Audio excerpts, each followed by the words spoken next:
बिरताउनदेखि यति नजिक अनि यति सुन्दर ठाउँ धेरै मान्छेलाई थाहा नै छैन।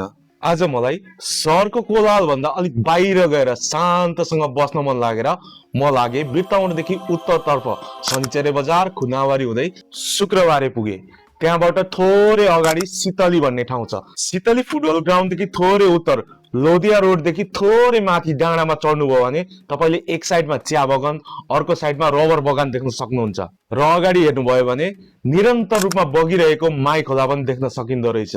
बिरताउनदेखि लगभग आधी घण्टामा पुग्न सकिने भएकोले हामी 3-4 बजेतिर यहाँबाट हिँडेका थियौं र त्यहाँ डाँडामा बसेर सनसेटको एकदमै रोमाञ्चक दृश्य हेर्यौं अनि नजिकै भएकोले घर फर्किन पनि त्यस्तो टेन्सन भएन।